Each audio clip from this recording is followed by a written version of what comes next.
I got my first start in self-improvement through the minimalist type of era that was happening on YouTube a little bit. I think it was around like the 2010s, 2000 teens. Maybe I was late to it. I never checked the dates that those videos were released. But I was pretty freshly out of college and I was starting to live my own life, right? I had gone from living at home my entire life to then going to the dorms, and then now I'm renting a place. And as I'm watching YouTube and seeing these guys, Mr. Money Mustache and the Minimalists, like two guys, what were their names? Josh and Ryan. And I think they even have a Netflix special now, so that's cool. But back then, it was those guys that I stumbled upon, and the stuff that they were talking about really resonated with me because it was stuff that I had already been kind of contemplating or thinking about, but I just, for whatever reason, I never put into practice too heavily. And the things that I was thinking about were, what if I only had the best shirts to wear and I didn't have any extra crappy stuff that I didn't like? What if I had like really great clothes to wear and that's it? What if I had really great, I don't know, cooking utensils and only had a few essential ones? Like I only use my frying pan and then I use like one or two pots. That's it. What if I didn't have all these extra pots that my family had left over for me that were just filling all the drawers? What if I only had, certain objects that I really cared about, and then everything else I just got rid of, but everything I had was high quality and really good? Well, that's pretty much what the minimalist movement was about.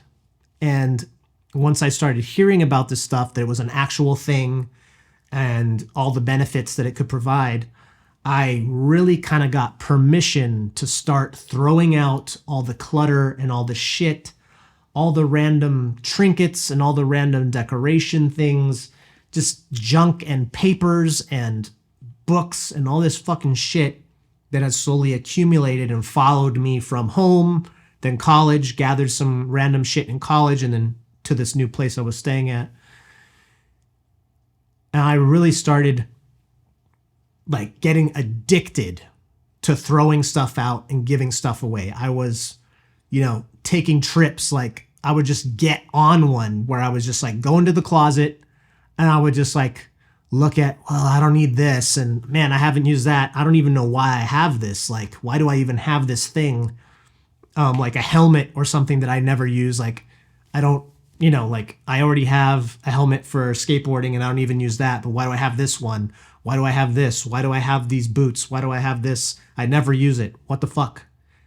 And I would just get addicted to getting bags and putting all the stuff in the bags and taking it over to Goodwill and giving it away, or stuff that was basically trash that even Goodwill really wasn't going to get rid of. I would just throw it in the trash, getting rid of utensils, all the mixed and matched utensils that I built up over time and only finding the ones that matched, keeping 4 forks, 4 knives, 4 spoons, and getting rid of it, all the plates and mixed matched cups, giving it all to Goodwill, getting rid of all that shit, and just getting one set of matching, cups and one set of matching plates, and that's it. It was like so liberating, and I was addicted to it.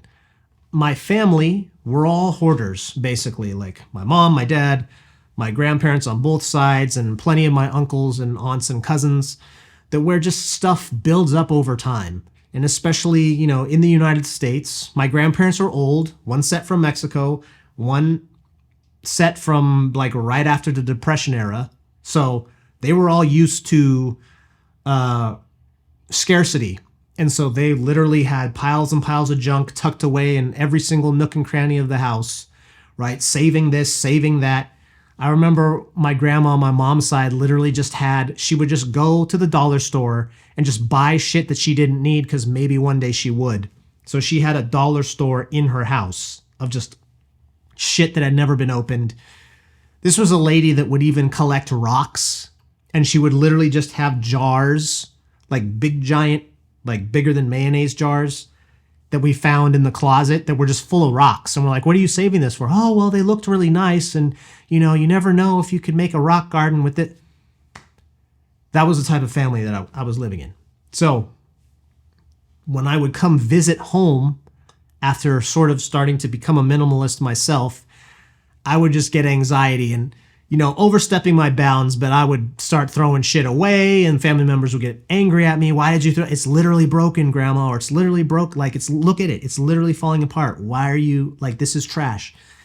Having all these arguments, you know, and grandparents would move to assisted care, so they had to get rid of everything. And then I was like, yeah, and I was going crazy, you know, getting rid of stuff through eBay, or not eBay, but getting rid of stuff through garage sales and advertising stuff on Craigslist and just taking stuff to the dump that was literally trash. And I would do this at my parents' house or my grandparents' house. And I was like addicted to getting rid of excess shit and getting rid of stuff that really wasn't serving any purpose. And so it was really changing my life to be able to let go of stuff. And I think that really, especially for young men, if they're leaving home, lots of times they're not going to have a whole lot of shit anyway. But when you transition from going home, it can be amazing how little stuff you really need to survive. And that's what I really was realizing when I moved from my house, where I had all my knickknacks and all my toys on a shelf and all my posters on the wall and all of this and all of that. When you go to a dorm room, you still have a bunch of junk that you think you need. But even then, it's not that much in your dorm room. And then when you move out and room with other people, you realize how very little you really need to eat, to sleep, to be comfortable, to have a nice life, to be able to enjoy yourself. You really don't need a whole lot of things. I realized that what basically was happening was that I was throwing out all the junk from my old life, from the old me, from the child me, from the me that was formed by my family's attitudes and my family's beliefs and my family's, you know, attachment to things that may or may not have been really that useful, but had memories or were attached to the family or seemed like maybe they might have some potential and they couldn't let it go because of that old poverty mindset of holding on to everything. That I was getting rid of that way of thinking, that old me, that old, you know, view of the world, and starting to have a different one. That maybe I would buy new things to replace those things, but they would be my things, the things that I liked, the things that I wanted, the things that I valued. And really, whether you're a young man that's trying to start living on your own, or whether you're older and you want to just start your life over, getting rid of objects, I think, getting rid of physical material things really can help you move on from an old way of life. Because like it or not, I mean, we can try to believe that we're above this, but like it or not, we do get attached to things. We're human beings. We get attached to living in a certain place, having a certain routine, the certain people, a certain way of life, and that's not necessarily bad. But if that life, if those routines, if those objects are not serving you, and in fact they're holding you hostage, you got to get rid of them. You got to move on. And when I watch shows of like hoarders and stuff where people are like filled to the gills, like I didn't live in homes that were that bad, but I was like, yeah, I've seen stuff like that before. Like, yeah, I've seen the mouse carcass that was hiding under the, you know, piles and piles of paperwork and junk mail and stuff. Like, yeah, I've seen that shit. Like, yeah, it's been a part of my life. When I see that, and I see, you know, the reactions of the people that are hoarders and they're having a real hard time letting go, I get that. I fucking get that. Because, not that it was that extreme, but when I would go at the beginning into my closet and look at objects, I would really wrestle in my mind. I don't know. I don't know. But this is, you know, this, I got this at that time and maybe I could use it for this or whatever.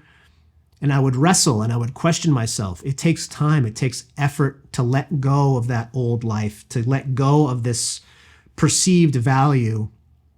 But I would maybe find a few things, some things I would still wrestle with and leave it, but then I would come back, and by then my brain had worked it out and like, nope, this can go. And it became easier over time. So the things that I really got out of minimalism were, first of all, freedom. I felt liberated that the fewer things that I owned, I just felt like I could go anywhere or do anything. Whether or not I did, it was just the fact that literally, if this house burned down tomorrow, it would suck that pictures would be gone. Hopefully I'd be able to save that. But other than that, who cares?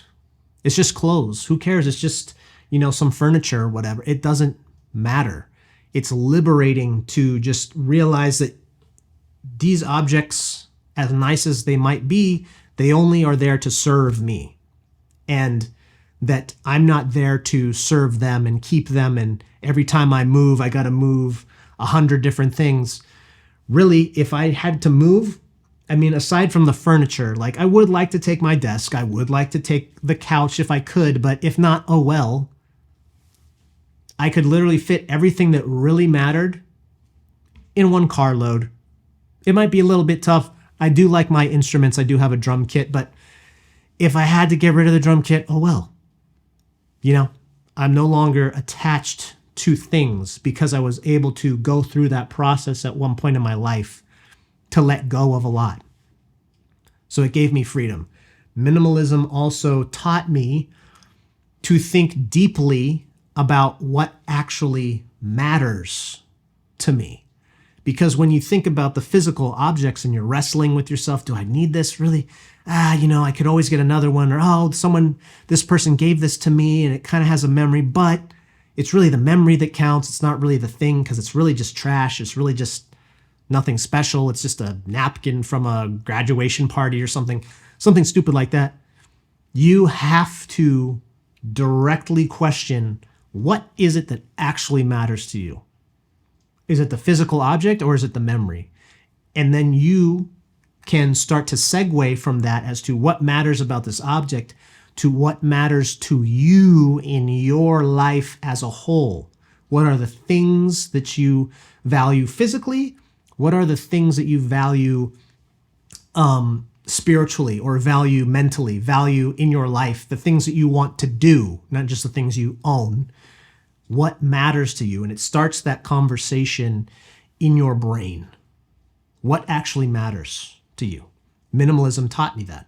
Another thing that I learned through minimalism was, again, like I talked about, letting go of the old me and deciding what's going to be my life moving forward. What things am I going to own that I want, and what life am I going to live that I want?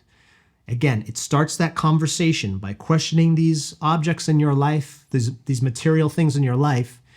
You start to question who you actually want to be. What type of stuff would you actually want to own? And what type of person are you wanting to be in the future? It really starts that conversation. Another thing that I learned through minimalism was gratitude. When I started getting rid of a bunch of shit that I just didn't care about and started buying things that actually were useful, so getting rid of a ton of clothes, but only having a small set of clothes, but that I really look good in, that like actually look nice and that I want to wear every day. And so I'm looking good every day because the only clothes I have are nice. Having, really nice utensils or matching this or matching that, but only having a few of them instead of having, drawers and cabinets full of a bunch of random shit. Having that makes you grateful for the few things you have because you really, really, really like the few things that you have because you made a deliberate decision to have those specific things and have really good ones that are going to last you a long time. You like the way they look, the way they're shaped, the way they function. You're grateful for those things. And that's gratitude. It's beautiful. Another thing that I learned, it was just mental clarity. I just got so much more mental bandwidth, I would say, to just think and to feel relaxed. I just felt more at ease with myself because I wasn't surrounded by a bunch of junk. There weren't piles of things that I had kind of undecided what I'm going to do with them. And that's why I said when I would go back home, I would kind of feel kind of like triggered, because that kind of clutter that's around you also kind of affects my mind. I don't know, but it just seems to be that way. When you're in a cluttered space, the feng shui or whatever you want to call it is off. It's just, you can say like it's a cluttered house, a cluttered mind or whatever. I mean, I can understand if artists or people that are working on a project, yeah, things are going to be messy because you've got your tools and your work all around you. But in general, if you want to have peace of mind, it really does help to have a clean, tidy house, fewer things to think about, fewer things left undone. Your mind isn't as separated thinking about, or kind of in the back of your mind thinking about things that you could or should do with all the stuff that's in your house. Minimalism really just helps clear your mind, and you're just not thinking about the things in your life. Instead, you're just living your life. Now that I'm, had that phase of minimalism in my life, and it really served me, and I was getting rid of a bunch of stuff and buying new, nicer things, slowly life creeps up, and then I kind of realize I've accumulated some extra shit. Mainly because it's tough being a musician. You always want to buy a new instrument or whatever. So you definitely do get some gear acquisition syndrome. But, there's other things. You try new styles. You want to try new clothes. And so you're buying different stuff. And some of it you like and some of it you don't like, but you still have it. So that's kind of what's been happening in the last couple of years. And so I realize now it's time to hit up minimalism again. It's time to start going through, decluttering, clearing things out, and only getting the things that seem to work and getting rid of everything else. So minimalism really can help anyone kind of reprioritize what actually matters to you. Yeah, you're only contemplating at first those physical objects, and you're wrestling in your mind of what really matters, but that leads to you considering what matters in your life as a whole. And this is self-contemplation. And if you want to be a man that's constantly on self-improvement, you have to periodically come back and reevaluate your life. What matters? What doesn't matter? Who am I? Who do I want to become? What do I no longer want to do? What do I want to do instead? This self-contemplation is important, and minimalism is a fantastic exercise to teach you that.